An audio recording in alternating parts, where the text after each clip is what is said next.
Board of the City of Palo Alto. Could you call the roll, please? Yes, good morning. Chair Firth, Here. Board Member Guyer, Here. Board Member Liu, Here. and we have Board Member Balte and Board Member Thompson are absent today. Thank you. Thank you. Our first agenda item is oral communication. This is a time to address this board on items that are not on the agenda but are within our purview. I have two cards, one from Valerie Stinger and one from David Carnahan. I'll let you two decide who should go first.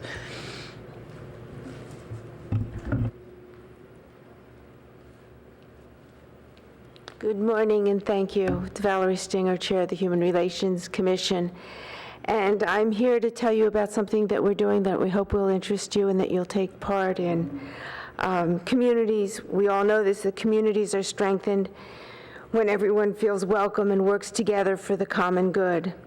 In that regard, the Palo Alto Family YMCA has built a community collaboration which is huge, which is broad.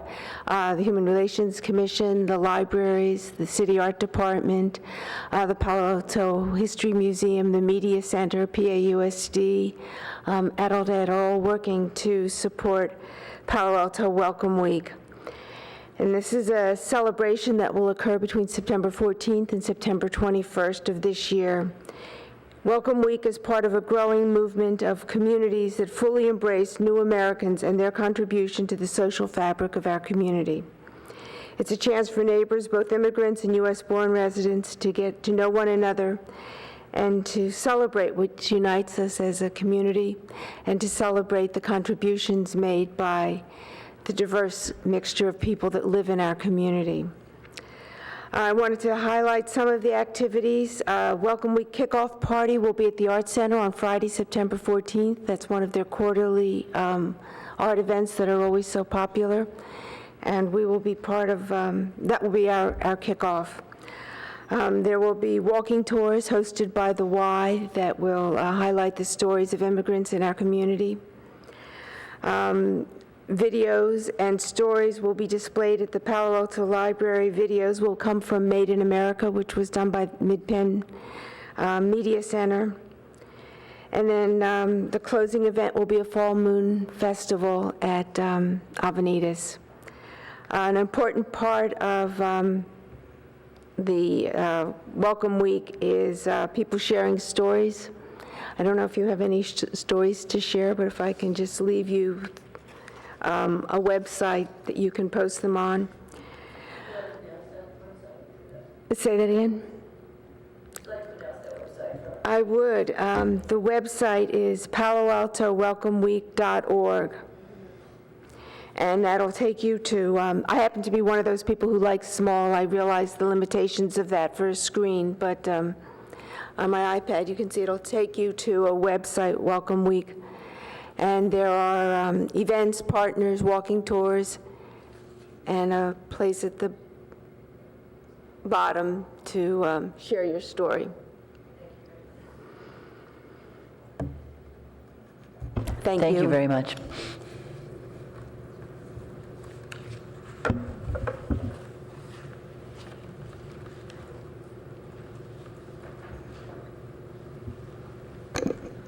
Good morning, Chair Firth and board members, David Carnahan in the City Clerk's office.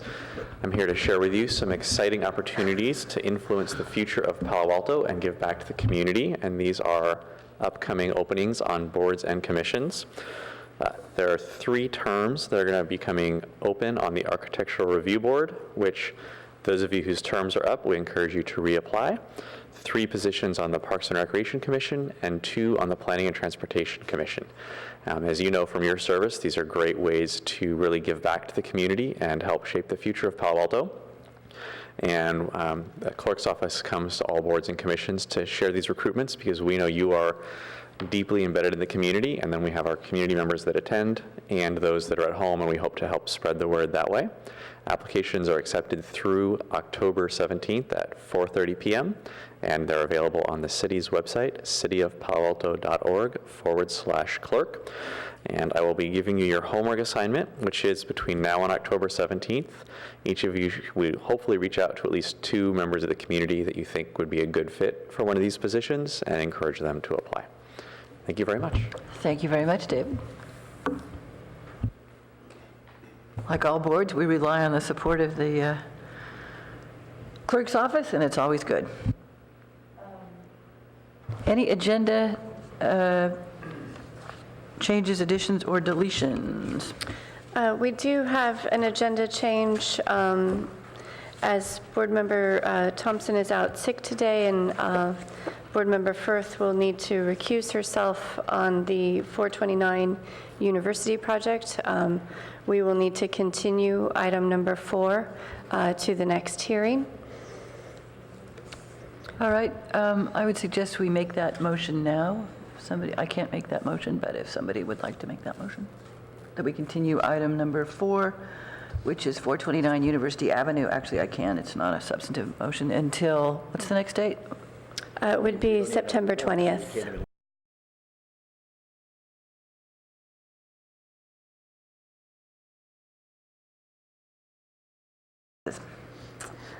Okay, so item number 4 has been continued to our next meeting. That leaves us with 2 hearings. The first one is a quasi-judicial hearing. Well, actually, I don't know if it, yes. The did I city skip this official time? report? Oh, beg your pardon, city official reports. Always skip something. So just on that, that has our standard schedule on there. And as far as the future agendas, we have 250 Sherman Avenue, which is the public safety building. The 3705 El Camino Real will be deferred to another hearing, so that will not be on the 20th. The 1700 Embarcadero, though, we're anticipating that to be on the 20th. We also have, we'll do a comp plan policy informational item. Good. And there also is, as part of the housing work plan, there is going to be a discussion about rooftop open space standards. All right. And just for clarification, is 1700, 1730 Embarcadero the site that we previously reviewed? We have reviewed that before. It's the Ming's Restaurant. So we have recommended approval before. Soon to be Mercedes, yes. But this is a new project. Okay, thank you.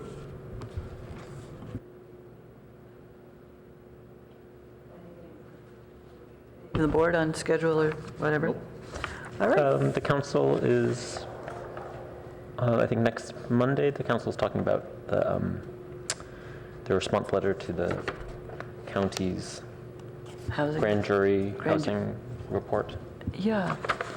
I guess it's too late for us to make any comment with regard to that, but individual members are certainly welcome to do so. And you did provide us with a copy earlier on. Now I believe it's time for item number 2. It always surprises me that we have so many items before we hit item number 2. This is a preliminary architectural review for a proposed 2-story, 10,000 square foot general business service development and at-grade parking. It's found to be not a project under CEQA, which the planner will explain to us. The zoning is general manufacturing, and the planner is Sheldon Singh. Sheldon. Yes, good morning. I did provide a PowerPoint presentation. The applicant also has their presentation. So as described, this is a preliminary review for development of a 10,000 square foot building on a half-acre site. In the future, the official request entitlement would be a formal major architectural review. The project is not subject to the city's office cap because of the general business service use that is proposed. A little summary on the project. It is in a site that's zoned GM, that's the city's light industrial zoning district, and it's across from a property that's zoned RM30, although there is no residential uses in the area. The site is bound by the Matadero channel and the city's electrical substation. The existing development on the site is a one-story, 3,000 square foot automotive use, and includes surface parking. The proposal is to construct a two-story, 10,000 square foot building with about 0.49 FAR with surface and tuck under the building parking along with mechanical lift parking. The project is 34 feet tall. It includes contemporary design, including pitched roofing, deep overhangs, using stone, dark aluminum, framing for the fenestration, clear glass, as well as standing seam metal roofing. So most of the occupied space is on the second floor, elevated from the entrance lobby and the service rooms. There's a combined trash and recycling enclosure that'll be located on the first floor, and the base of the building includes a screen for the parking areas. So in terms of project consistency, this being preliminary, we did evaluate the project, provided some comments for the future evaluation of the project. But the project will need to address the stream side corridor setbacks in that area because it is adjacent to this engineered channel. There's a setback of 20 feet landward from the top of the bank to a point measured at a ratio of 2 to 1 landward. So that needs to be determined on where that is. We don't have the technical studies yet to do that. The project as proposed does encroach into that setback area. However, the code does allow an exception by the Public Works Director through an evaluation of a geotechnical study to determine whether or not the stability of that slope would be compromised.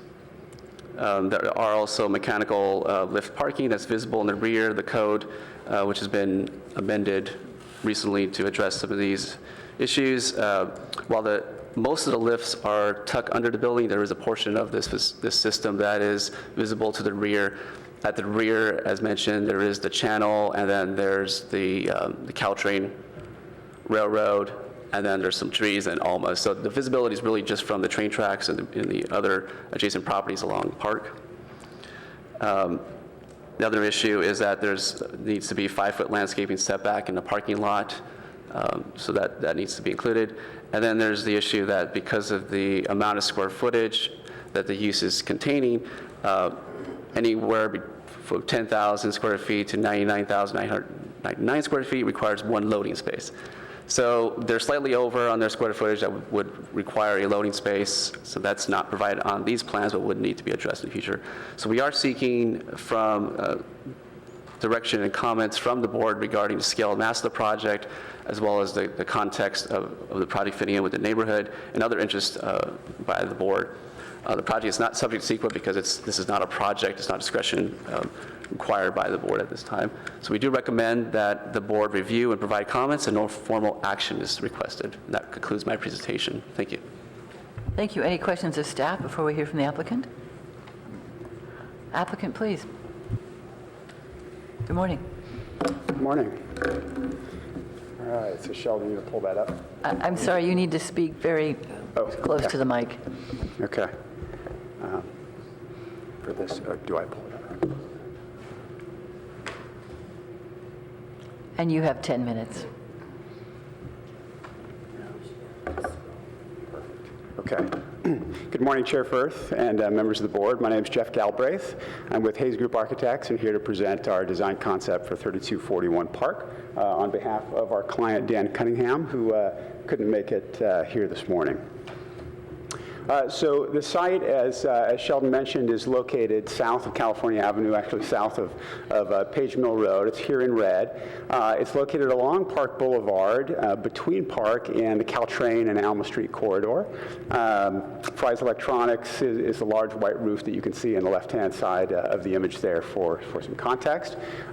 Zoning-wise, as Sheldon mentioned, it's in the GM zone, a strip of land that extends along Park up towards downtown, or rather California Avenue, and again, the large yellow parcel here is the Fry's Electronics site, now zoned RM30 for future developments. Some other adjacent sites include zoning in the CS, service commercial category, some of them with an automotive designation, and some nearby in the ROLM designation.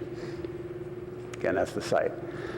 So in terms of existing improvements, again, there's a single-story structure built in 1970 that has been predominantly automotive-related uses. It's surrounded, the rest of the site is all asphalt parking on grade with very little landscaping. You can also see here on the left of the left image the access ramp down into the Matadero Creekway that is now really concrete lined with concrete slab and walls for utilitarian purposes.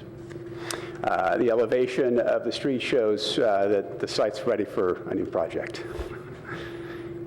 So our project goals were to redevelop the site with a modern general business service building that provides user flexibility, energy efficiency, daylighting, and a unique identity, embracing sustainable design practices and enhancing the working and pedestrian experiences of this neat little part of Palo Alto. So back to the site quickly to look at a few of these, the surrounding forces here. So again, we've got the Matadero stormwater spillway that wraps around two sides of the property and the electrical substation on the third side. So it's a bit of a unique context. The train, again, is northeast of that, and the north is up left on the screen. So the major solar exposures are the southeast facade facing the substation and the southwest facade facing Park Boulevard. Park Boulevard is a bike boulevard as well as providing two-way vehicular traffic. Our site design proposes to bring automobiles onto the site through a single car wide curb cut at the south corner. Those cars would circulate on site and then leave through a second single car wide curb cut on the northwest end. Pedestrian access would be direct from the sidewalk into a lobby, and with additional access in the rear for those who park on site.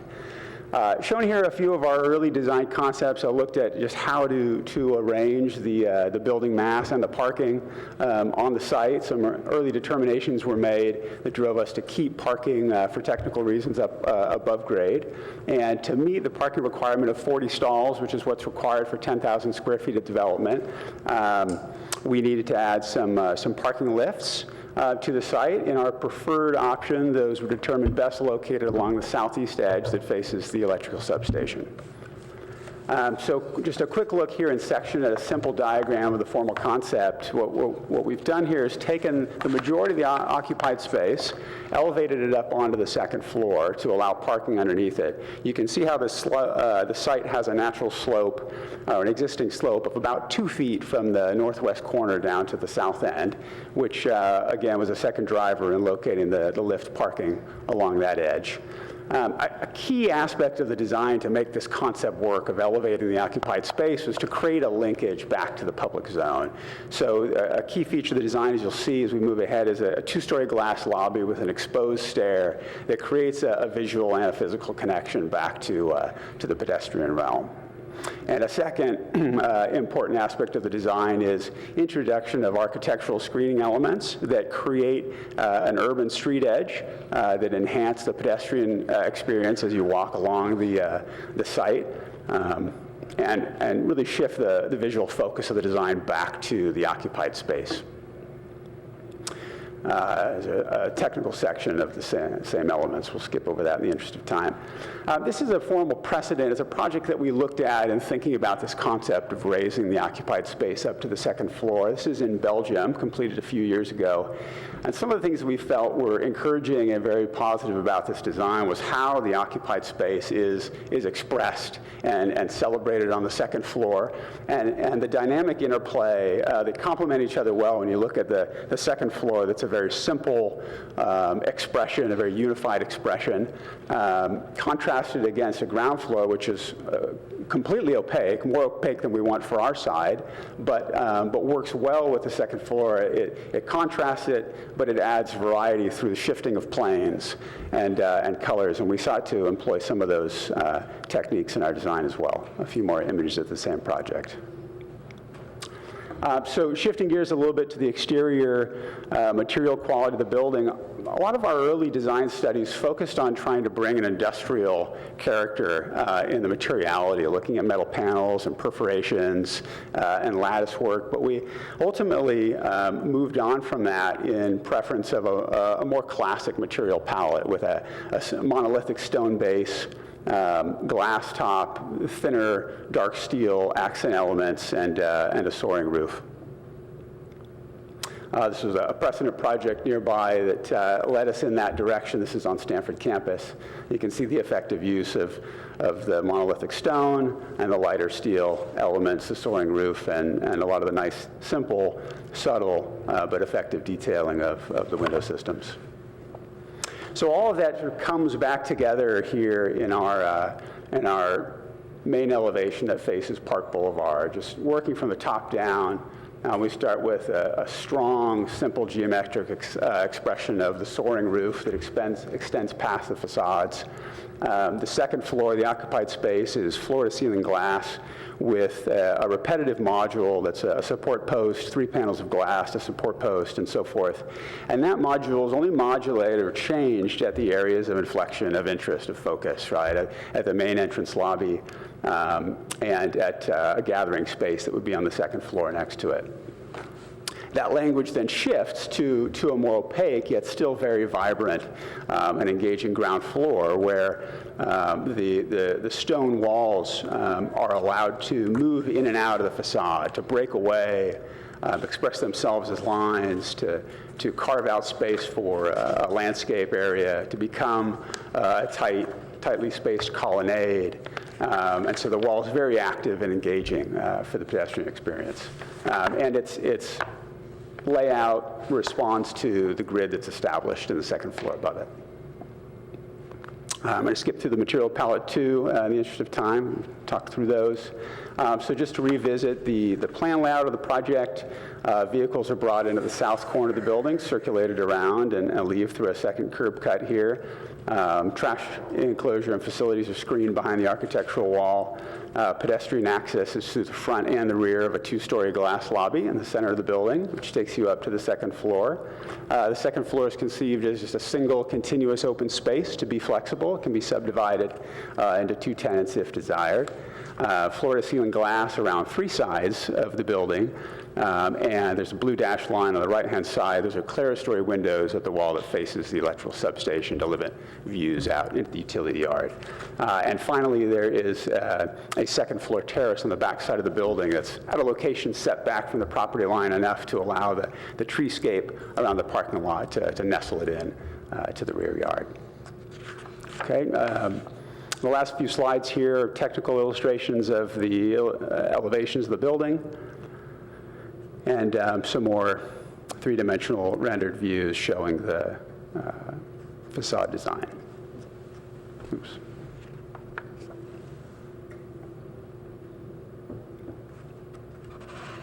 And I think I talked faster than I expected to.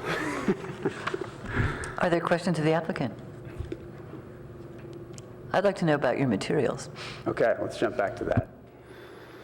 So we're in the early phases, of course, and haven't drilled down exactly on precise materials, but the board that you'll see here. So our primary materials are, of course, a monolithic stone cladding at the base. The images here show a limestone, a nice sort of cream. I have a question. What do you mean when you say monolithic stone? Monolithic. I think of a monolith as, a stone standing upright, Okay. Stonehenge. I get what I mean is stone used as a way to express volumes. There's a distinction where the stone isn't used in thin tracery elements, but it's used to anchor the building down at the base.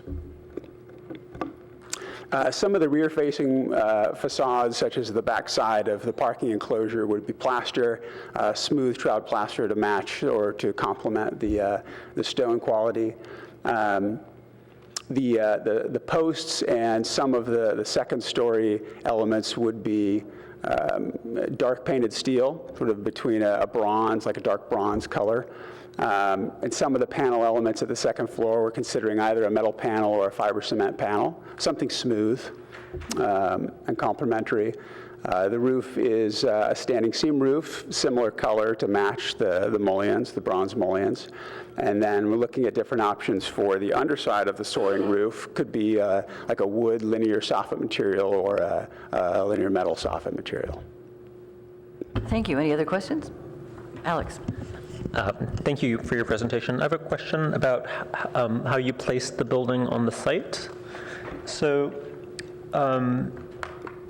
it seems to me like the other buildings on that side of Park have a larger setback.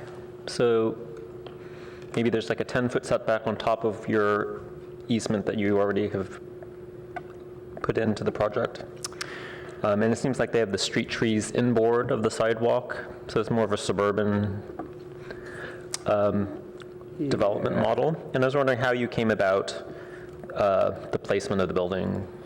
So one of the requirements for the site is to, while the property line extends all the way out to the curb, there's a minimum depth required for the sidewalk. And I think that's intended to provide enough space to allow street trees and planters along that edge, so there is a layer of landscaping along. So you'll see is that the sidewalk that's established now at the adjacent properties, it flares out and is wider when you get to our development. In terms of locating the building on the property line, we felt it was appropriate to create an urban street edge there. If it's set back, that space, we felt would be less engaging to the public as they walk by. There's also just dimensional constraints about the depth of the site and fitting the parking requirements on the site with the landscape buffering requirement as well. Yeah, I would say that when I was looking at the site plan that I think your site is the only one that has the creek in back of it, and also it seems like the lot here is shallower than the other lots further down on Park. Okay, thank you.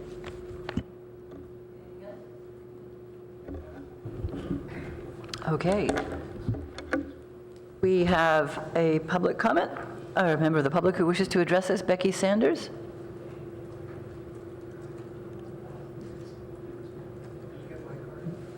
No, didn't. Oh, that's right. Oh, here we go. I've got two members of the public then. I have Jeff Levinsky and Becky Sanders.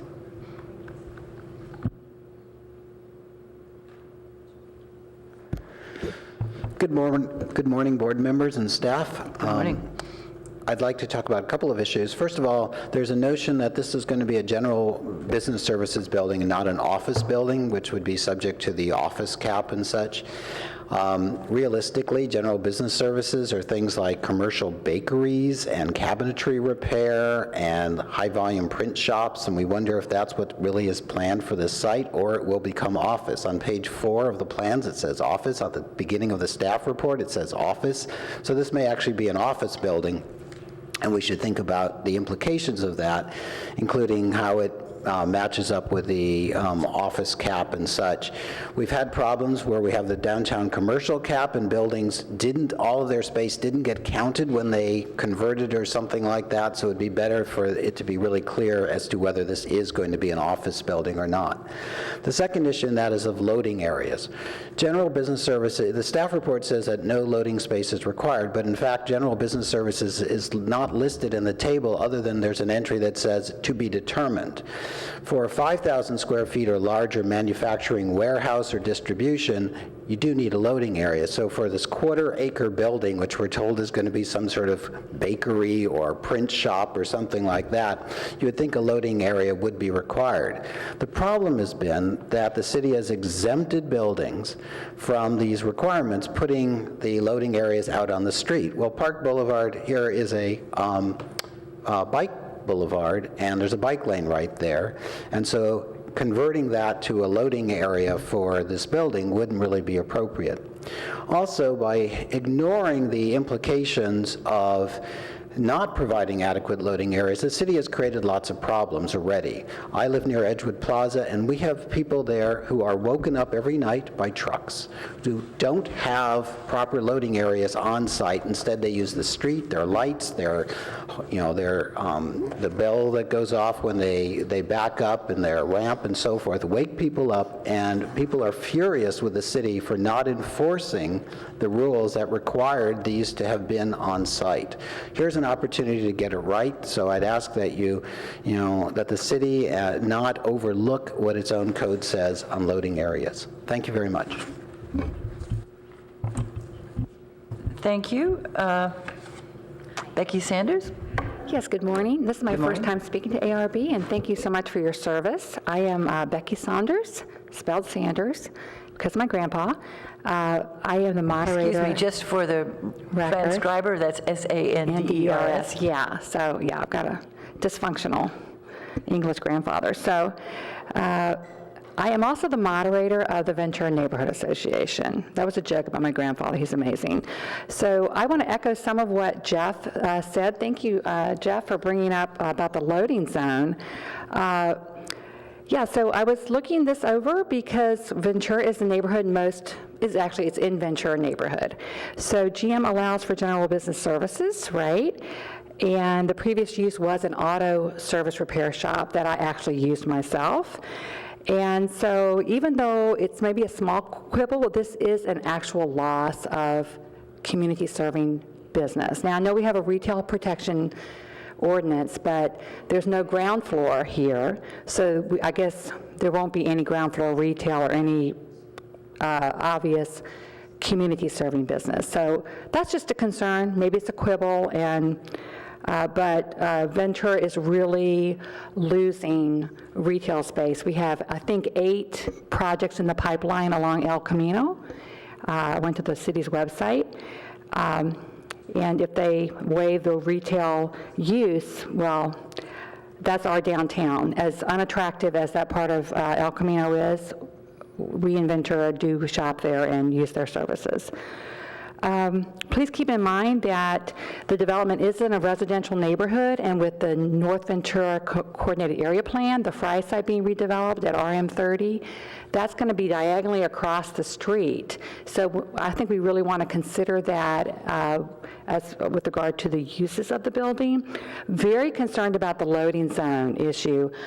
We have just been in agony on Park Boulevard with the incessant construction with our bike boulevards, our bike lanes, often always blocked. I mean, for I think like 3 or 4 years, we've had to deal with, lots of construction, and I mean, I just don't think we can take a permanent loading zone fobbed off onto the street. So if there were a need for a loading zone, like if we do ascertain that this is general service business, and they do need a loading zone, then we really would like to have that on the site. So I do think that the building is attractive, but it does seem to have some wishy-washy things, and I would hate for the residents to suffer because we didn't from the get-go find clarity and specificity with regard to what is this building going to be used for. Seriously, we have hidden software companies all over Ventura, and we have parking impacts and maybe 15 or 20 people in a space that used to be reserved for, say, like physical therapist office, things like that. Thank you for hearing me. Sorry I went over my time. Thank you for coming and speaking. Anybody else wish to speak? If not, I'll bring it back to the board. Does staff have any comments in light of the comments from the applicant and the public? Yes, thank you. Just to address the annual office limit, we're aware of that concern. This property in the GM zone does allow research and development as a permitted use. So we will be talking further with the property owner about how they want to move forward. They certainly could have a general business service use, but still take advantage of the office limit and have that as a future potential use. So we could go that direction, or we could heavily condition the property that it only be the general business service. So we have some options, and we will continue to discuss that with the owner. And as far as retail preservation, auto service is not a retail-like use, and so unfortunately that is not protected. Thank you. Who would like to begin? Well, I'll start. All right. Board Member Guyer. Okay, Well, backing up a little bit before I get into the design of it, I had this sort of, first of all, I'm not a big fan of soft-story buildings, and the main thing that I noticed with this is sort of, I guess, what some of the other members of the audience have indicated. This is a service-oriented building, and to me, that's very tough to do if all you've got is a second floor accommodations. You know, you're not going to carry stuff up to the second floor if you're a store or whatever. It just isn't. It doesn't make sense to me. That's why some of the other options, seem like you've thought about that, and they make more sense. The option 3, I guess it is, or option C, I don't know what the exterior design would look like based on that, but it does fit into the reality of a service-oriented type, building.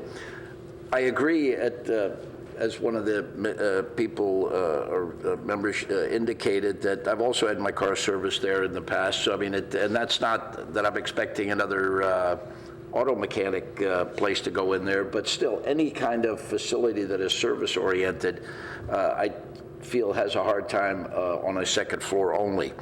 And I think what ends up happening with that is just exactly the case, is that it might start out for a year or two with that, and then after a while, people sort of forget about the cap and everything else, and then it's a matter of just 3 or 4 years down the line, a tech company comes in and they end up converting the building to an office space.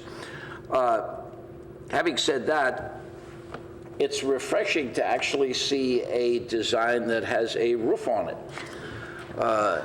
I'm so used to getting square boxes in here that everything I've seen over the last 3 years, it seems like, is maxed up to whatever the height limit is, so they can get an extra floor in there. And it's nice to see that there's actually a roof on this. I do have an interest or a question, though, is you have it, 3 sides have this fairly large overhang, and then the 4th side is stopped right at the building. And that is there some, I don't know if there's some reason for that, but at least not that I could see. So if you're going to do something like that, I'd like to see all 4 of them, do the same thing. It looks like they attempted to put the roof on it, didn't quite get it right. They shifted it over too far to one side. It's nice to see that the way you've done I'm not a big fan of mechanical parking, but at least in this, you've got it somewhat hidden, and it's not too bad. Like I said, the biggest problem, though, is I'm just not a big fan of soft-story buildings, and not that I'm expecting hundreds of people to walk by this, although there are people that walk to the train, so that you may get some of that. It just doesn't do much for the ground floor. All you see is walls and maybe some planting, and I think that needs some work. I think that's it for now. Alex? So, why don't I follow up where you left off? I was actually just looking at a new building on Park yesterday, and it's still under construction, and the bike lane is all fenced off and closed. But on the soft story, they did a planted wall, and I know you're not a fan of the planted walls, but this one looks fabulous. Like it looks stunning. Like I poked through the fence to take photos and stuff, and I think they can work if they're done really well. I'm not saying this one is done well yet. And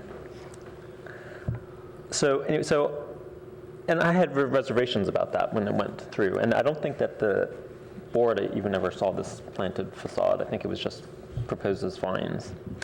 So I think that it's possible to make something nice. And I encourage you to take a look at that one. It's the one near the courthouse. It was just a blank poured in place, what do you call it, board formed concrete wall. There was nothing on it. Okay, so I think on my concerns on this particular project are, one is the creek. I think Sheldon had mentioned the setback. I do want to encourage you to take a look at the comp plan. So in our which section is it? In our natural environment section, it does talk about trying to enhance the creek even where there are concrete channels. It talks about discouraging fences, encouraging native plants, and I think just from my take on it is if I just look across the street at what the adjacent or your neighboring properties are doing, to me that's nicer than what you're proposing with like 11-foot concrete wall and gates. I think trying to keep the fences as low as possible and having planting along the edge of the creek is desirable. It is just a concrete channel, but I do use a lot of our bike paths around town, and wildlife, they do use them, even if it's all concrete. You'll see ducks feeding on fish in certain places. So I do want to encourage you to take a look at that. Another issue which I'm concerned about, I haven't really just made up my mind on it, is just the placement of the street trees. So I think where you're showing it is not the pattern on Park. We have different patterns, right, on one side of the street versus the other side of the street. It seems to me the existing trees are all lined up, and you're proposing to do something different. I'm not saying no to that, but it seems it's unusual, and so I do want to look at that more carefully.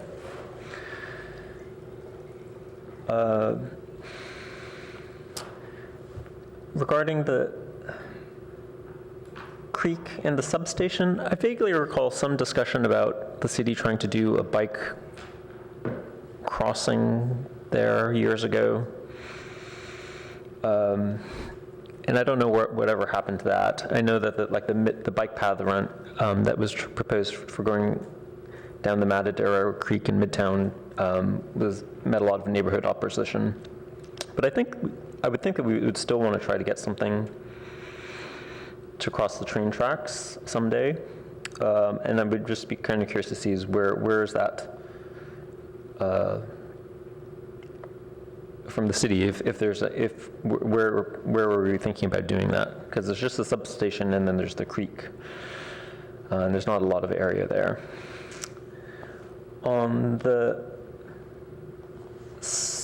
Also on the site planning, I think you are showing 2 curb cuts. I think one is better. I think the site has 2 as is existing, so it's not like you're making it worse. I think I agree with Mr. Levinsky and Ms. Saunders about the loading zone. I use the bike lane all the time, and I used it today, and it's actually all filled with RVs, and so the bike lane you can't really use because the RVs are wider than cars. And so presumably if there's a loading zone and there's a truck, it's going to be wider than the parking spaces the parking space size there. On the building, I think I have mixed feelings on the building. One is, all the proportions and massing are very handsome, as all of your buildings are. My take on it is that the building looks like it would have a setback in front of it, like something on Sand Hill Road or something maybe in Los Altos. It doesn't quite seem like an urban building to me. So it seems a little unusual. There are some really beautiful details in there. I'm seeing some of the fencing I recognize from like the Apple campus. So there's some really very elegant details in there, and I do want to encourage you to pursue those. With regard to, I think Mr. Levinsky's comment about business service versus office, when I look at the plan of this, I think it's an office building. I mean, it's laid out as if it were an open office plan that could be 1 or 2 office uses. It doesn't seem like a business services building to me, but I'm not an expert in that issue. And so I think we should have I think this planning staff should have a discussion about that. And I think generally, I think all the materials are very handsome. They look good. I have some reservations about the recent new buildings on Park Boulevard. Really, they don't really have any relationship to each other. I mean, they have just just the most subtle or slight relationships to each other, and that's partly because we never required any contextual compatibility between the buildings in the GM zone like we do elsewhere in Palo Alto. But I think that its park is suffering because of that, and we've got a lot of new projects, and they don't really all work together very well, and it doesn't look great. It looks okay, but it doesn't really look as good as it should. So that being said, I think this is a pretty challenging site. There's not a lot. You don't have a lot to work. There's not a lot to work with. I think you've kept it fairly quiet and subtle and cool, and so I will encourage you to keep on that track. So I think that's all that I have on this one. Thank you, Alex, and thank you to the applicant for a very clear presentation and for the members of the public for pertinent comments.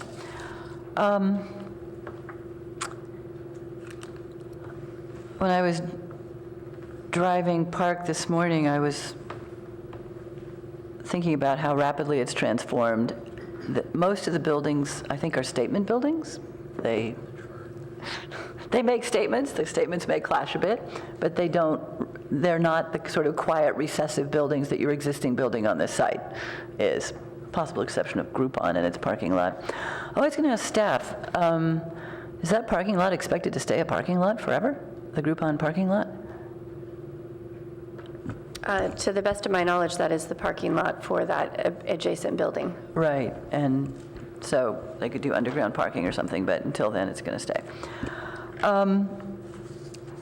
To talk about the small issues first, I was concerned when looking at this about the loading zone. I think there needs to be provision for loading on site. I bicycle along this too. It's a challenge, and it's going to be a much more residential site soon. I mean, basically across from you at the moment is a fairly incoherent land use, but that's going to change, and I can't see on-street loading.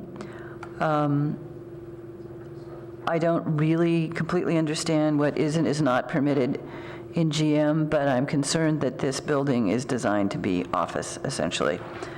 And it should at least accommodate a reasonable range of the permitted uses. I'm concerned about changing the pattern and rhythm of the street trees. They're one of the few things that unify Park, and I think that needs to be strengthened rather than weakened. When I look at the site plans and then when I look at the elevations, I'm not clear what the landscaping at the front of the building is, but it needs more, in my view. It's too inorganic at present.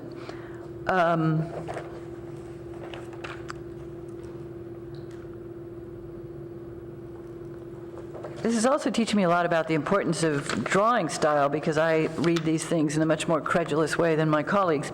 When I look at the elevation that's on the cover and also in the plan, it looks to me like Stanford in the 70s. It's sort of pastel, and the roof could be tile, and it's got these.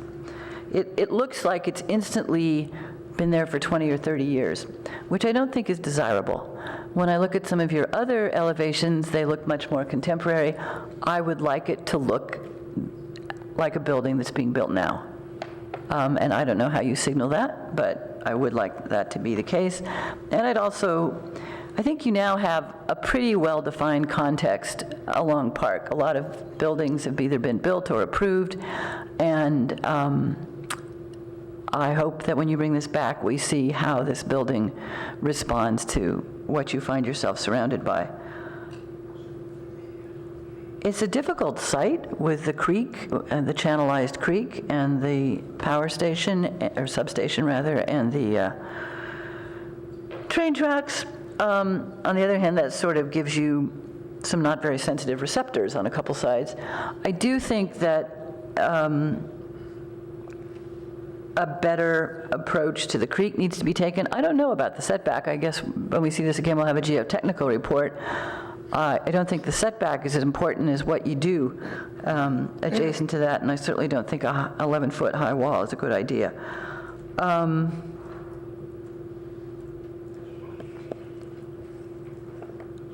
If we were looking at this in SOFA, if we were looking at this, this is the kind of design that we have rejected almost everywhere else in the city because it's enclosed ground floor above grade parking or at grade parking. And so it gives you a lot of building volume for the usable square footage. This, I'd be interested in what you think. This building doesn't seem too big for the site. Is that right? If you can get the loading zone on somewhere. So I think what happens here in the GM zone is that when you're next to a residential zone, if you're within 150 feet of residential zone, the height limit goes down. Okay, so right? that's- It goes from 50 to 35? And across the street is the RM30. So that's why you'll see differences in height on Park. So the height here is similar to the old BMW Aikens Body Shop that we approved recently. So it's a similar size. But does the mass of the building strike you all as too big or just about right? Which? I'm sorry, what? Does the mass of the building, which has all this parking in it, strike you as okay or just about I said, right? I'm just not a big fan of a soft story anyway, so yeah, I'm not. Microphone, Sorry. Robert. I'm building it over parking, so but they don't have a whole lot of options here. It's pretty constrained. So I think my thoughts are, needs a loading zone, needs more green. It's going to be across the street from housing. How is that going to be a good thing for those future people?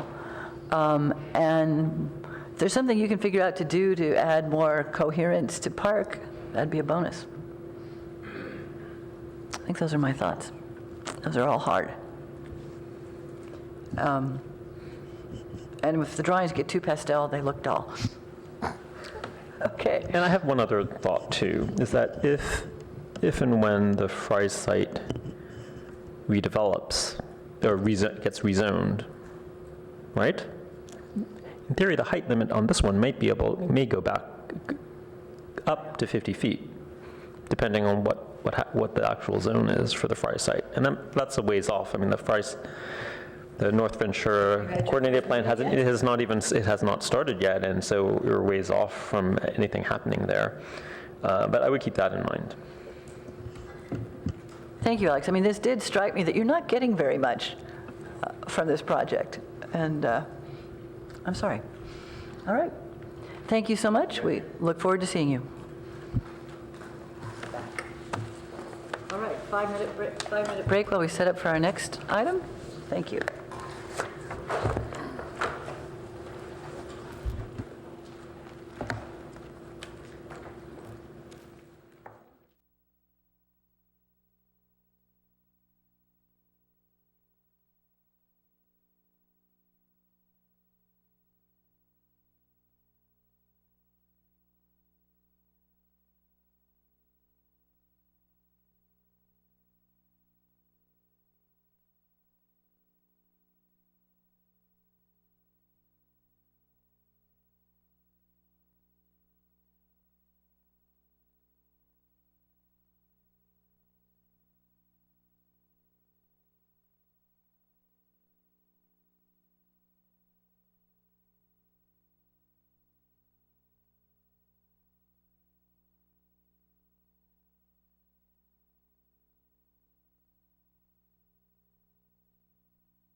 All right.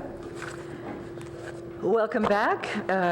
It is time for our public hearing, and this is a real one. This is not just a, they're all real public hearings, but this is not just a study session or preliminary review. This is the real thing. This is a quasi-judicial hearing on major architectural review for 3223 Hanover Street.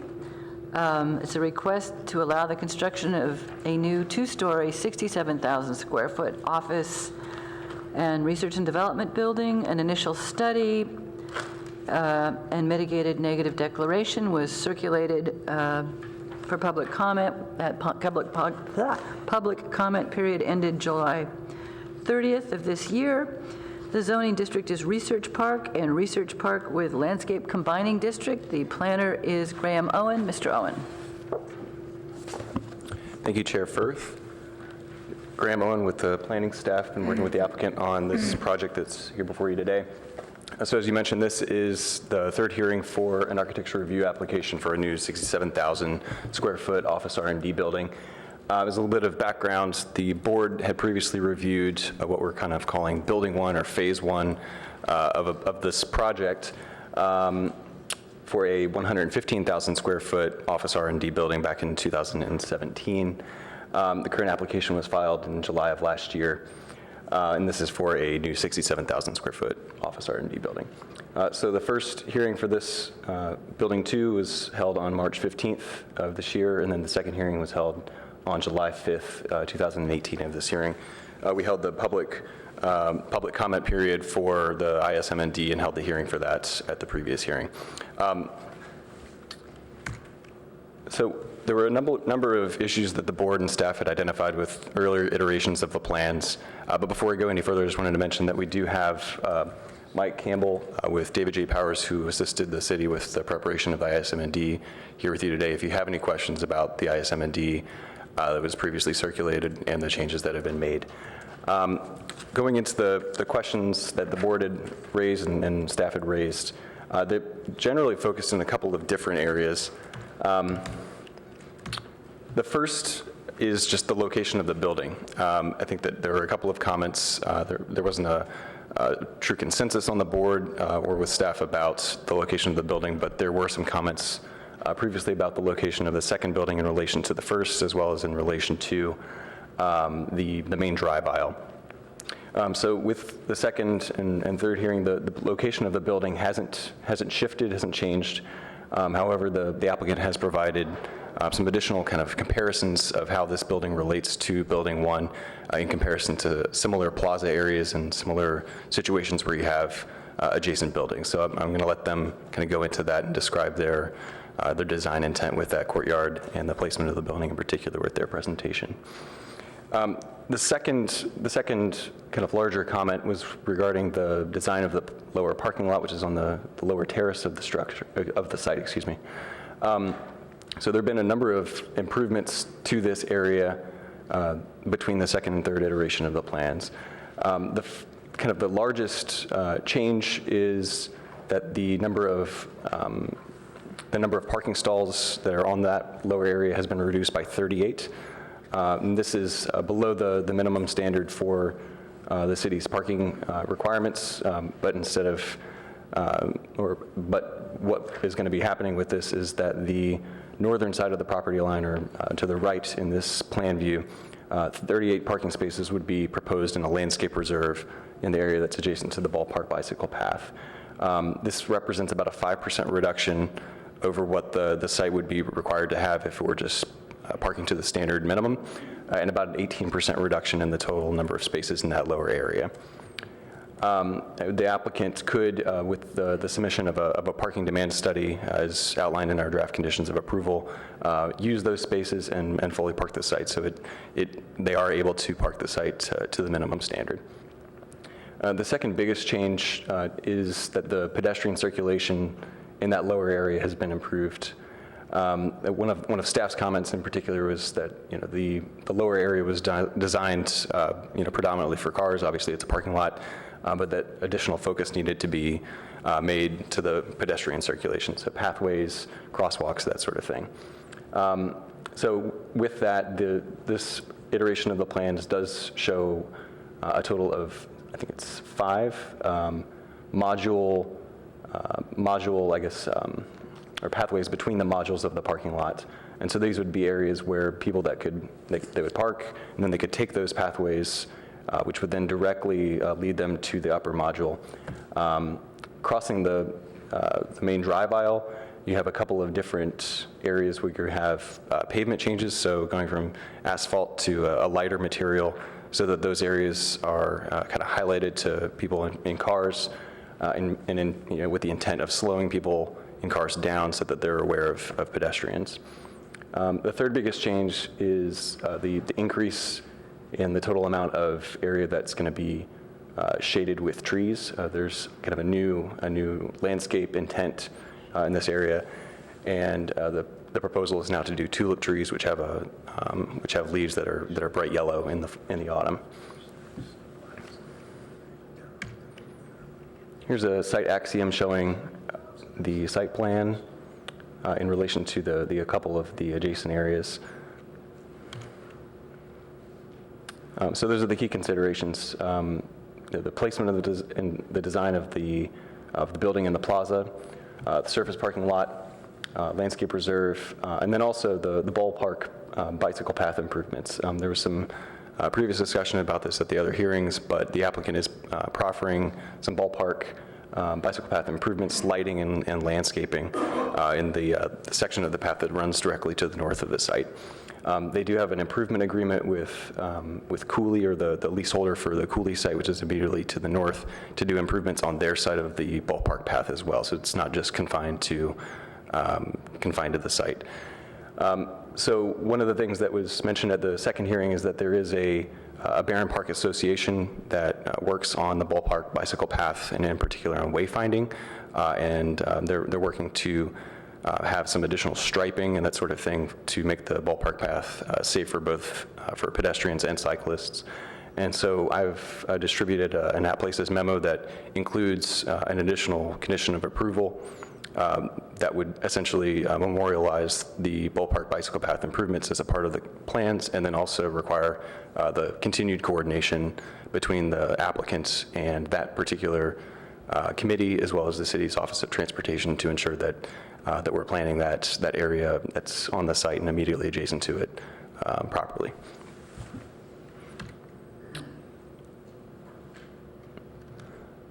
So with that, we are recommending approval of the project. We think that the applicant has successfully addressed not only the board's comments, but also staff's. We have findings in the staff report as well as draft conditions. So if you have any questions, feel free to let me know. Thank you. Any questions of staff before we hear from the applicant? May we hear from the applicant? That's my cue. I need a keyboard. I have to get it done. Hey, thanks, Graham.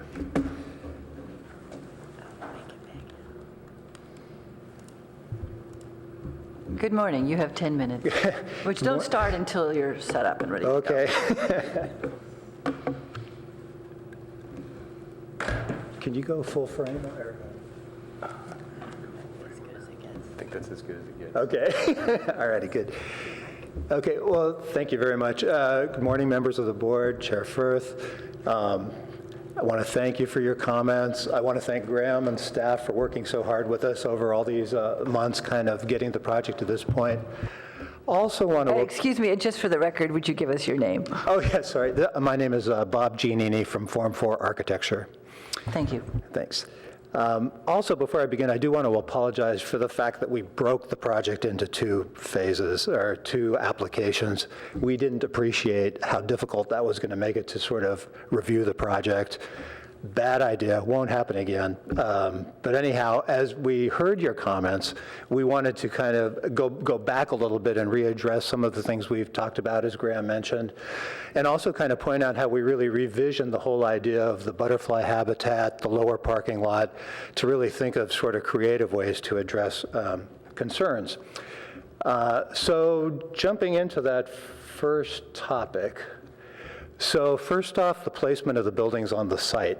So like a lot of the projects in the research park, this project has topography. They were developed maybe 50 years ago where they created terraces and the buildings were located on these terraces, and then trees were planted around them. And now it's 50 years later, the trees are mature. And what we've learned from experience is that really if you can use that topography more or less as it exists, there are 3 really good sustainability benefits of that. Number 1, you're not moving around much dirt, which is good. The existing trees that are around the site will survive because, as you know, you can't change the grade around a tree or it will die. So it allows us to maintain the existing mature trees, which I know is a big Palo Alto objective. And also, the conforms around the site remain the same. So how we relate to our neighbors, how we relate to the street and everything is as it's kind of blended in over the years. So our first inclination was to try and use the existing terrace on the site as we've done in other projects. And as you look at the site, you can kind of see we have a 30-foot slope on the top, a 20-foot slope in the middle, and about a 5-foot slope down to the bike path. We've also worked with our neighbors throughout the project to locate the buildings in a way that push them toward Hanover, give more of a landscape buffer to our residential neighbors. We've positioned the building's geometry so it kind of contains what would be the people spaces of the building toward the street, and it keeps sort of that back landscape area quiet and sort of zen-like so that we create as little disruption as possible for neighbors. Also, we're doing several measures on the buildings, automatic blinds and what have you, so that to try and control lighting. And I could go into that in more detail as, if you'd like. But once we've decided we'd like to put the buildings, oops, now I'm not moving forward. Oh, there we go. Once we decided we wanted to put the buildings on the terrace, the challenge was to see if the buildings actually fit on the terrace. So one of the ways, we do that in a couple of ways. One is we do a lot of these kind of 3D images to sort of see what the character of the space would look like. And once you do a computer model, you can sort of pump these out and really look at the thing from a lot of different angles. So this is the view from the drop-off. Again, the goal here is to see, does this courtyard feel like it's the right size for a project like this? This is kind of the impression you'd get from Hanover, because Hanover has existing mature trees, and you'd really just get a little peek views in from the street into the project. And these are a couple of images that just show what some of the seating areas would look like, in the building. Then there was also there was a concern that maybe the architecture of Building 2 didn't match Building 1, but they are identical. So this is an image of going into the lobby of either of the buildings. The lobby design is the same. The other thing we do is just kind of check it with a couple of other courtyards to see if it's the right size. This is a comparison of 1400 Page Mill, which is just around the corner. It's a 110-foot wide courtyard. Our courtyard is 145 feet wide. So again, it feels like that's been a really successful kind of relationship for 2-story buildings. And just to compare it with a downtown, here's Lytton Plaza, just to kind of show how that would fit into our courtyard space. So we felt really good that the space was right. And again, as kind of was brought up in the last meeting, we do want the 2 buildings to be together, because even though we didn't have a tenant back when we did this plan, we assumed it would be one person taking both buildings. We knew it'd be 2 buildings at 40% FAR. So, and for a campus to work, you have to be able to walk easily between buildings. So it's just a functionality kind of issue. The parking would be at the lower level, which is adjacent but buffered from the building. Then I wanted to quickly get into kind of the evolution of the project as we've worked with you kind of over these past several months, and kind of address what we didn't realize and what we've done to kind of change things. So in our original project, which was approved, Building 1, we had a building sitting at the top of the hill, and then introduced this notion of the butterfly habitat garden that was going to be in front of the building, a naturally vegetated slope. And we knew we wanted to put the parking, most of the parking for the project underground, and we wanted that to go in with the first building. So when we did that, we had to take the parking off what was the existing parking lot, or we would have been way overparked. Cleverly, we called it a meadow, and that was the end of phase 1. Then when we came in with building 2, it was the way we had envisioned the site. Again, it would be the butterfly garden, sort of as the courtyard between buildings, building 2, a naturally vegetated slope, and the parking lot would go back in. But that raised many concerns that we hadn't appreciated. The biggest is what happened to the whole issue of being able to see the building across this habitat of butterfly garden. That went away. So after last hearing, we came back and rethought the whole way that butterfly habitat would work. And now it flows through the entire site. So now, rather than thinking of building 2 as sort of containing the courtyard, we're thinking of it as a building in the garden, very much like we thought of 1400 Page Mill, which I think came out, really executed that concept. Then we changed the natural planting on the slope to more of the butterfly habitat. Of course, we'll keep the existing mature trees there, but the whole understory will be butterfly habitat. Then initially, we were going to roll that underneath I'll talk about this one in a minute, but what we perceived of as this huge grove of trees that would become the parking lot where you would park amongst the trees. And we thought, wouldn't it be nice if the butterfly habitat rolled under there too? But then we realized what kind of tree, well, actually we didn't realize anything. We thought, what kind of tree should we pick for there? We didn't want fruit dropping on cars and what have you. And our landscape architect, Rich Sharp, who's here, located a tulip tree, which actually is a host tree for butterfly habitat. And then we sort of had the epiphany of how cool would it be if you were actually inside the habitat when you park your car. And so that's what we're proposing today, is now the butterfly habitat, while it does continue as understory, the best part of it is the blossoms that are created over the canopy. So when you enter that parking lot, you're actually in the habitat. The second bit, and that leads right to the second point, which was, parking lots that are a sea of asphalt are just not acceptable. So we looked at, as Graham said, we reduced the cars, actually from the original submittal of Building 2, we're close to 49 cars down from what we had originally submitted. And then we thought and then what we've done is we've actually increased the number of trees. So all that lost parking went into landscape. That increased the number of trees in the parking lot by 50%. And just to jump in, sort of talking more about the parking lot, that is the blossom of the tulip tree that would be up in the canopy. And as Graham mentioned, what we've also done is made the medians between all the parking spaces much wider. They're 10 feet typical, 20 feet at the main one, and the main one actually they all have pedestrian walkways. The main one, though, jogs around, as you see up at the top, so that you can get benches and little seating areas in there, too. And the end result of all this, it did clarify the circulation that we worked with staff on as we went along. So here are images now of what it would look like to enter the site, and kind of the reimagining of the site is we wanted it to be kind of like entering a botanical garden. So here's butterfly habitat on the hill, the parking lot to the left. We reintroduced the portals that have been a theme on the project, sort of the folded wing portals, to be an open trellis area marking the pedestrian entrances to the parking lot. Oop, I'm out of time. With the permission of my colleagues, we'll let you go on for another 3 minutes. Yeah, that's fine. Thank you very much. So, yes, there were many issues. So anyhow, this is what it would look like. The solid portals on the other side are the entrances to the garage that are part of Phase 1. What is butterfly habitat? Again, Rich could go into much more detail, but these are the kind of plants that would be the ground cover throughout the site. This is an image of what it would be like going into the parking lot and parking in the car. You never, every single car is adjacent to a sidewalk, a pedestrian sidewalk that brings you to the main circulation and up to the building.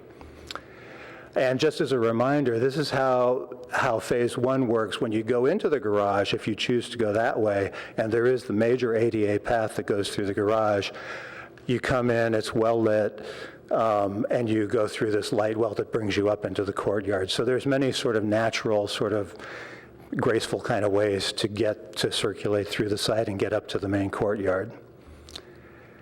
There was another issue too, a quick issue about can we look at bird-friendly glass on the building? We actually had H.T. Harvey as our environmental consultant on the project. They have bird specialists on staff. We talked with them quite a bit. This area actually is not one that's prone to bird strikes. However, they did point out that our transparent corners of our building could be, pose a danger as birds try and shortcut through the site. So we're proposing bird-friendly glass, which is a glass with horizontal striations on it every 2 inches. On the 4 corners of the building. This is sort of the lead building where the other building's sort of tucked into the slope. So Harvey didn't think there was really much chance that there would be any significant issue back there. And finally, on the bike path, Allison Koo with Sand Hill has been meeting with the Bowl Bike Path Committee numerous hours working on this together with them. They're very excited, very supportive. And as Graham mentioned, we would be improving the landscape and lighting. The lighting we're proposing is bollard lighting, but we're wide open to make it be a lighting that's more consistent with what else exists on the path. The type of lighting we would defer to the committee and the city on what would be appreciated.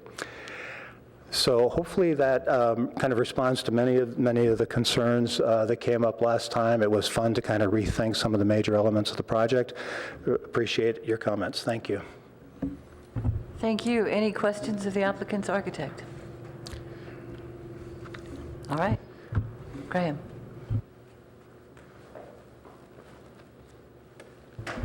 Thank you. I have 3 cards. Michael Palmer, Jessica, and Trom. If we could start with Michael Palmer.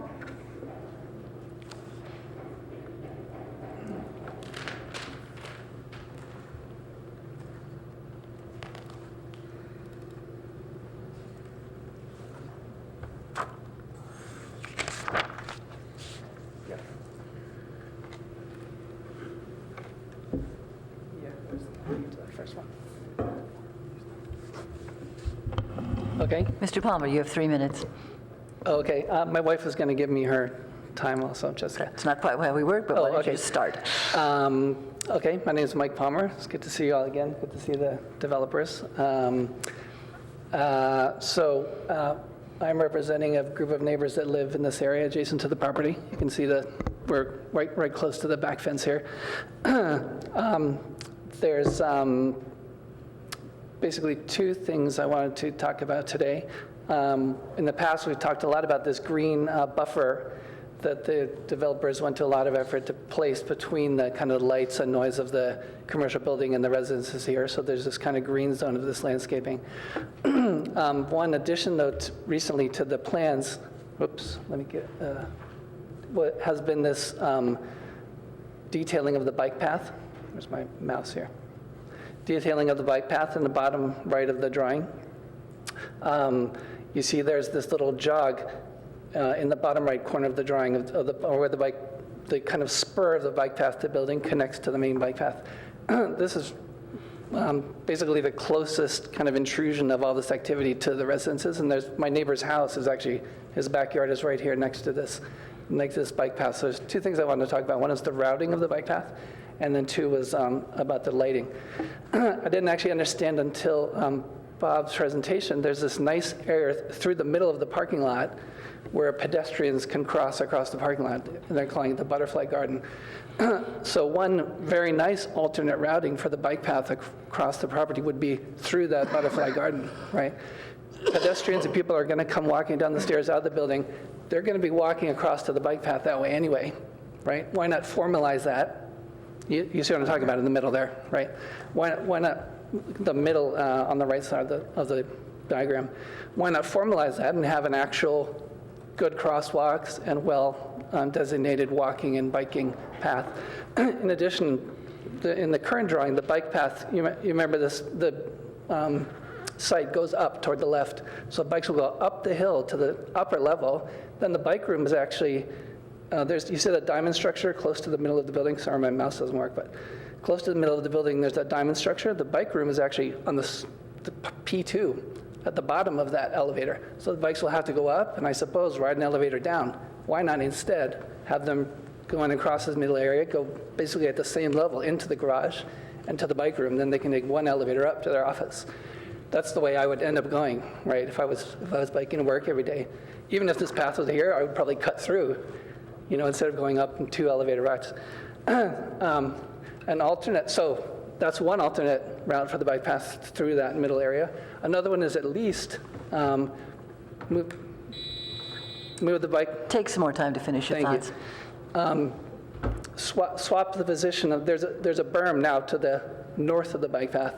At least swap the bike path with the berm so that the bikes are on the other side of the berm, right? So that all the people going by are not looking into the neighbors' backyards. Also, this boulder area, there's a little boulder seating area. I moved that up as well, if you see that moving. People will congregate there. We had problems with smoking before when Lockheed was at that site. So that's kind of the first nice place I'll stop and smoke here. Aren't I off the property? I'm going to smoke here. And it'll be right in my neighbor's backyard. Okay, so quickly. So wouldn't it be nice here if you were out instead through the middle of the butterfly garden and directly into the building? It's kind of a grand entrance, actually, right? Instead of, sneaking along the side of the property and near the neighbors. Okay, the second issue is just the lighting selection.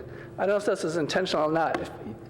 This is the current routing of the bike path. There's my mouse. These lights along the path are designated as S1. Those are 12-foot tall pole lights, right? We went to all this trouble and discussion to put landscaping here in a hedge, and then we're going to put a 12-foot pole over the top of the hedge. And I was eyeballing this morning, the site's up. This is the ground level of the site there is basically the second floor building level. Okay.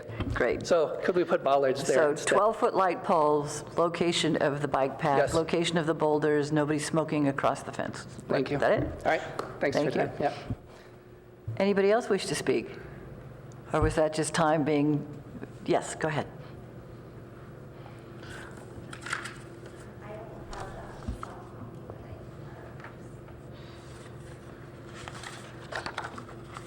Hi, good morning. And if you could give us your name. Yeah, my name is Tram, and I am the neighbor on the back. So it's just a couple of items. I just wanted to reiterate what Mike had said too, is some of the requests I'm asking is that moving the boulder seating away from the residences towards more Hanover streets to avoid smoking. I'm sorry, can I ask you to speak closer to the mic? It doesn't pick up very well. Gotcha. Again, name is Tram. A couple of items I'd like to discuss is boulder moving seating away from the residences and towards Hanover Street to avoid smoking, noise, conversation, so on and so forth. The bike path entrance onto the site is extremely close to the residences. Again, if we could, and that's on page 18 and page 66, if we can kind of push the bike entrance in the middle or towards Hanover, that would be great. Because right now, if you have it existing towards the bottom, it kind of is sort of dangerous because traffic is coming out at a 90-degree angle. It's kind of like, you go towards down and then a sharp turn over to the right and then down over again. So that whole area is sort of dangerous. And it's just safer to move the bike entrance towards the middle or, again, in the front of Hanover Street. And then the third item I wanted to discuss is preserving the greenery tall hedges. I think you saw, you have some photos there. Currently, there's just these tall, giant hedges along the bike path. I know that there's a lot of improvements, and you're going to put in trees and those low shrubs, but if we can somehow move forward to just keep that in mind, just to create the greenery aspect. And bottom line is we're here to be good neighbors. We're here to support, but just please keep the noise and lighting exposure to a bare bone minimum. That's all we're asking, because we care deeply about the whole project. It's just that, we have to live here. So, thank you. Thank you. Anybody else wish to speak? Is that it? Then we'll close the public hearing. Bring it back to, does staff have any comments? Excuse me. Just wanted to bring up that the Phase 1 approval for the project included a review of the screening between Barron Park and the Phase 1 building, so that kind of that buffer zone, that buffer area. So with that understanding that was going to come back to subcommittee, ARB subcommittee, before that landscaping plan was approved through the building permit process. So just thinking through some of the comments that we heard from the public about this particular area, that's just kind of one option is to include, if the board is in a position of approving the project, to consider that through a subcommittee. So do we already have a subcommittee referral from Phase 1? We do. It's on the calendar. It's on their calendar. And it hasn't been scheduled yet, but it needs to. All right. So we already have before that gets done, it's going to come to a subcommittee of this board. Did we appoint somebody to that? To the subcommittee? Uh-huh. I don't believe so. Okay. So that would be another opportunity for whatever. And those are meetings that are held in the well after our regular meetings with just 2 board members discussing these things. And we appoint people ad hoc for each project. All right. Colleagues, who would like to start? Yes, go ahead. Alex I have a question for staff. So in Phase 1, we had that condition of approval for the automatic night shades, and I was looking for it today, and is it in? I couldn't find it. Is that in there, or do you think that Phase 1 can apply to? Yeah, we can do it, and we don't need something for this phase. Sure. So the Phase 2 project description and project plans included this understanding that you're going to have, especially on the side facing the neighbors on Matadero Avenue, that you're going to have screens incorporated into the project. That's been something that was, brought in with the project description, so it's considered a part of the project, and is obviously something that Let me short circuit this a bit. It is so easy to lose conditions of approval. And this is very important to the neighbors. It's something the applicant's very willing to do. So I would like to ask that you include that condition as a condition of approval for this project as well. I don't think that would be a problem. And then people can point to it instead of wading through the files, or even worse, the plans. Alex, anything else? Yeah, and then just on that, I think previously a neighbor had asked for that condition of approval to include the word opaque as opposed to That's right. translucent shade, and those Mecco shades, they come in all sorts of different colors and levels of transparency. And then I think the other thing is, I think in Phase 1 we used the word that somehow that the developer had to put it in the lease. Mm-hmm. Because what happens is tenants come and go and they change the interior design and they'll remove window shades and stuff like that. And so then all the work that we've done then just disappears and nobody knows what to do with it. So that's all the questions I have. On the project, thank you for the revisions. I think they all look good. I think I generally can recommend approval of the project today. After our last meeting, I think I do have to agree with, I think it was maybe Robert's comments. I actually do think that this project has an Achilles heel, which is like the ADA access from like a bus stop and going through the parking garage. Like, to me, that's really undesirable. Like, to me, now that I think about it more, you should actually have one lobby at the lower level that would take you up and sort of connect you in with the rest of the project. We used to have a finding that mentioned having like equal access from bus stops and parking lots and whatnot. And when we changed the findings, that one kind of disappeared. So generally, though, I think I will recommend approval of the project today, but it really seems to me to be like a big weakness on this particular scheme. Also, I think last time you had mentioned that you thought the courtyard was too small. And I think Bob gave a couple examples, and I think the best example that I can think of is actually Stanford Shopping Center, down near the Apple store, between Macy's and Neiman Marcus, because it's kind of triangular, Wait a minute, I got to trapezoidal. think. Macy's, Neiman Market, got it. Yeah, Apple store, that area. Tesla. Most of the shopping center has like a 60-foot wide walkway, which is kind of like a street size. But that one widens out to, it's triangular, but it's like 120 feet. I think what Bob's showing is maybe more like 150 feet wide, but it's basically that kind of space. And to me, that's actually one of the most comfortable, attractive people gathering spaces in town. I find that persuasive. Yeah. So I think the courtyard design is actually very nice and well scaled.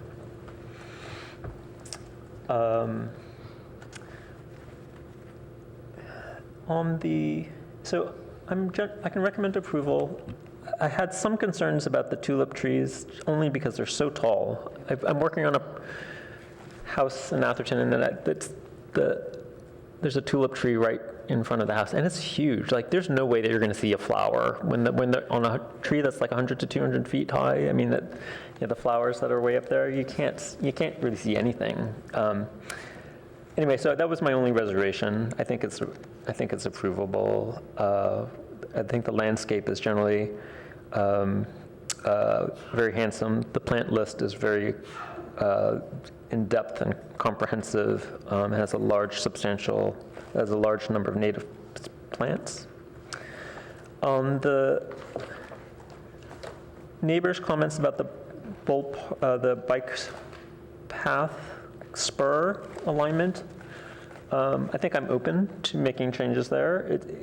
It seems to me to be like a logical place to have the bike connection. I could see moving boulders, and I have been to the site. I do know that there's that corner house is right on the back property line, so I do understand that that's an issue.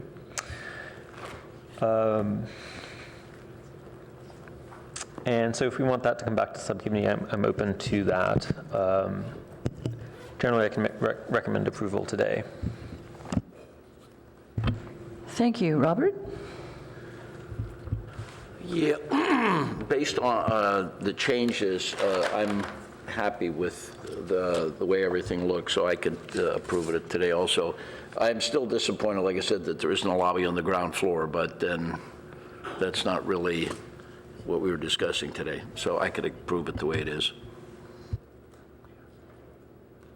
Thank you. And thank you to everybody for their work, both as neighbors and applicants on this project. I lived on a street lined with liriodendron, with tulip trees. They are big. They don't necessarily have to go to 200 feet. You're supposed to bonsai them somehow.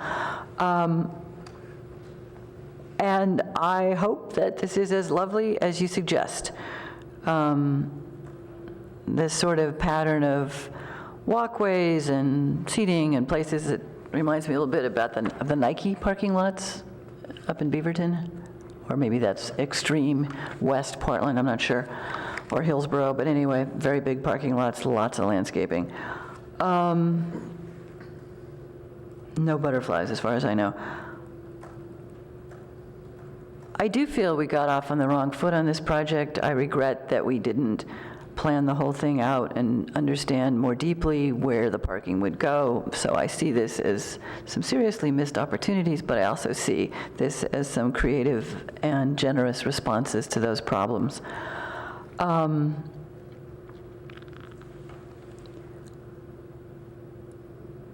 I am very concerned about, because this week I'm sort of mobility impaired in particular, maybe, I'm very concerned about access for people who have difficulty moving.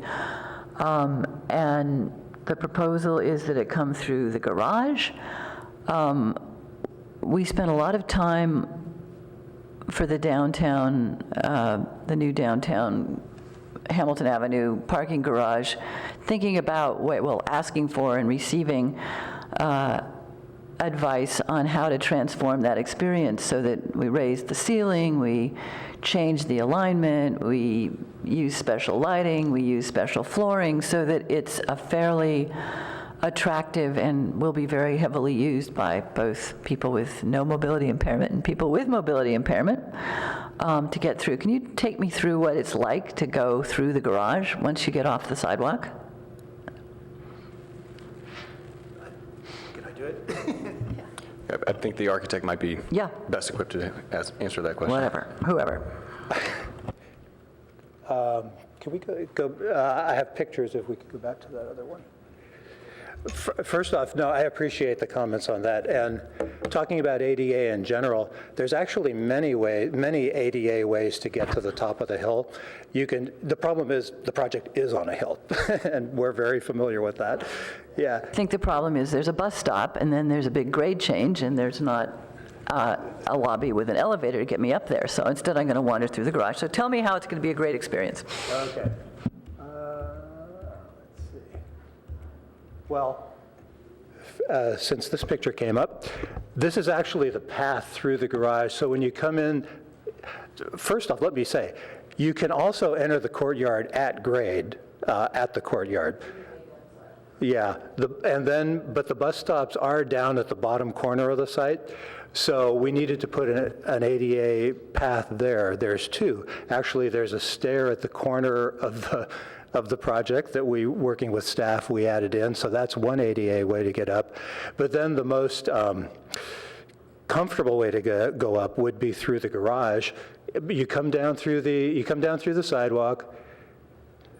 Did I lose my? Anyway, you can see there's a dedicated sidewalk that goes through the garage. The good thing about this garage is at this level of the garage, we have the ADA parking. So this is an especially high garage. It's not like a really low kind of garage. Then we actually call what happens at the end there with the light well and everything our lower lobby. And I'm going to go back to that picture. So the idea, the way we thought about this, the way you can tackle any architectural problem is, okay, here it is, but what's a creative way to kind of address it? And sometimes the best design comes out of solving those kind of problems. So actually, with the suggestion of the board, we created this light well that connects you to the main courtyard, drops you at both building lobbies. There is the elevator, stair, and bike room there. The reason the bike room is down there is because that's where traffic actually asked us to put the bikes in this particular case. So we located them at that level. And this would be the experience of going through this garage. It's tall, it's light, you're heading toward the light, and then you're going up either through stairs or an elevator up to the pavilion. I'm coming from the bus stop. Yes. And hobbling over towards this elevator, which, in that drawing, in that picture, where am I coming from? Over on the right? Yeah, you're coming from right behind that car. So the sidewalk is just beyond that car that's shown there, and then that car is actually like a hotel drop-off. If an Uber was coming to pick you up or something like that, they would pull up there, you'd hop in, and off you'd go. And this is a sidewalk with a change in grade from the car traffic? I'm walking along? It is. It's a 6-inch curb. And then we've got the gaps where the drive aisles are. And we do, and what we would do is we would transition that down so you're actually not stepping off a curb. And tell me about the lighting when I'm not in this lovely sunlit place or it's night. Yes, you're right. It does get to be night sometimes. So we're not showing lights in there, but it would have typical parking lot lighting. We could also, it would be very easy to sort of improve the quality of the light, make it brighter. I think that would be a great idea. No, seriously, I mean, it's now possible to have LED path lighting that really helps you find it and see your way and feel safer. Sure. Thank you. We would have no objection. Appreciate it. Okay. I agree that it's a very interesting plant list. That landscape architect is here? Yes. So you won't feel you wasted your morning. I had a couple questions. These are points of curiosity more than anything else. So What made you decide to use magnolias, grandifloras?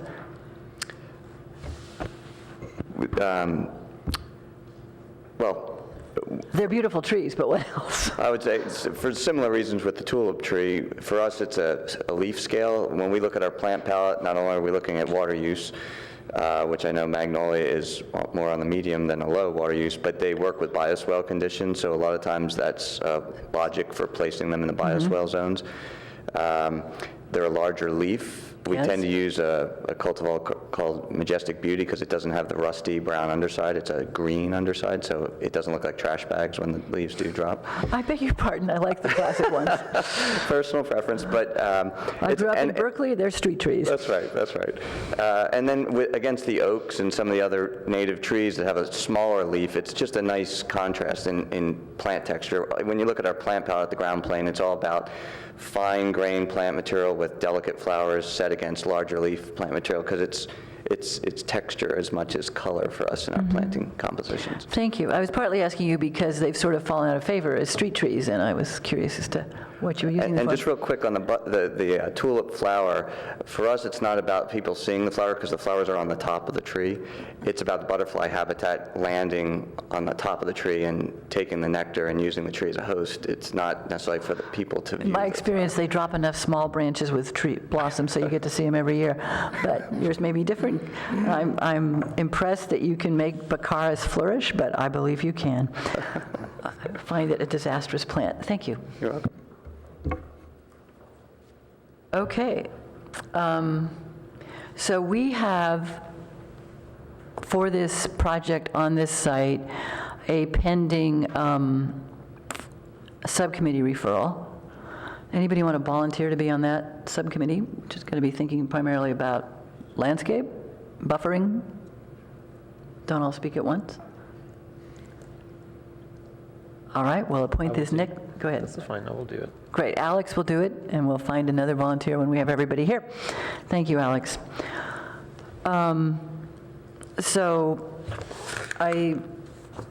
We have two additional conditions. One is this condition that Graham Owen provided for us, a new condition of approval number 6. Is it pronounced ballpark or ball? Anyway, it's not ballpark for the benefit of those who don't know. It's ballpark, right? Bowl Park bicycle path improvements. The approved plans include landscaping and lighting improvements to the portion of the Bowl Park bicycle path along the northern lease line of the site. The improvements shall be in substantial compliance with the project plans dated September 6, 2018, and subject to an improvement agreement received by the city on July 3, 2018. With adjacent leaseholder for improvements in their lease area, the applicant shall coordinate the landscaping and lighting improvements with the Barron Park Association's Bowl Park Pathway Committee and City's Office of Transportation to the satisfaction of the Planning Director. Just a question to staff. That agreement also provides adequately for continuing maintenance of these improvements?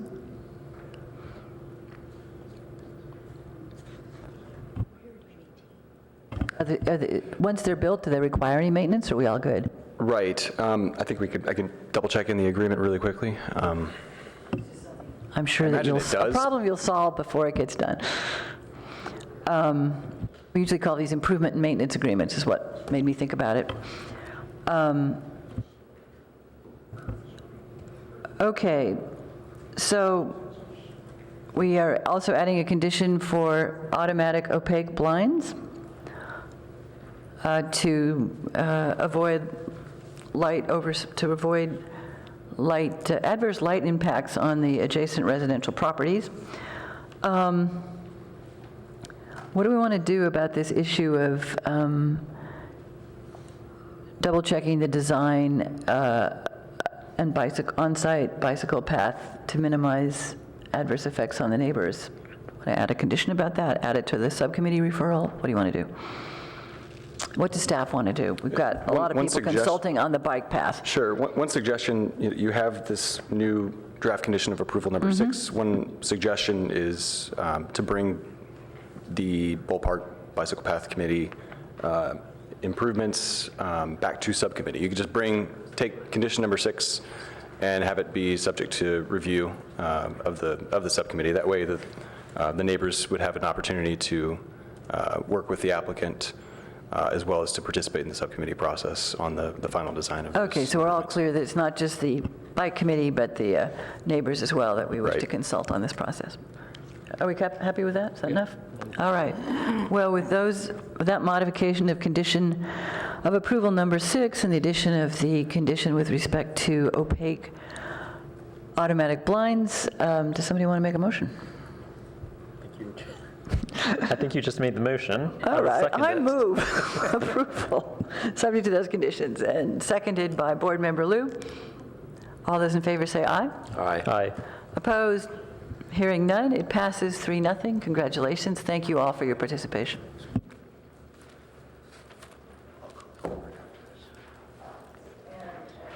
Previously noted, we will not be hearing item 429 University Avenue, which is continued to our next regular meeting. So our next items are the Draft Architecture Review Board meeting minutes for July 5th and July 19th. Just a note to staff, whoever did the work on the July 19th minutes did a terrific job. We sound so coherent. It's really well transcribed. However, I believe Shearwall is S-H-E-A-R in this circumstance. I'll give you my other notes. We can take these as a single item unless there are additional corrections. On July 5th, I think there's a speaker, and I think it's Bob Giannini, Yes. and it was on page 5. On July 19th, page 7, there's a mention of lamp black, Yes. and that is correct. Yep. That's page 7. Page 25, there's something that should be at places. And then page 34, there's a mention of CAP, which is Coordinated Area Plan. Which is a message to us all on page 10. It says that I measured the height of my seat this morning, and it's 12'6". It was not, it was 1'6".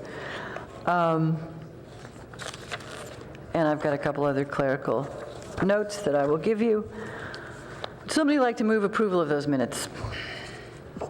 We'll make a motion that we approve the minutes for July 5th, 2018, and July 19th, 2018.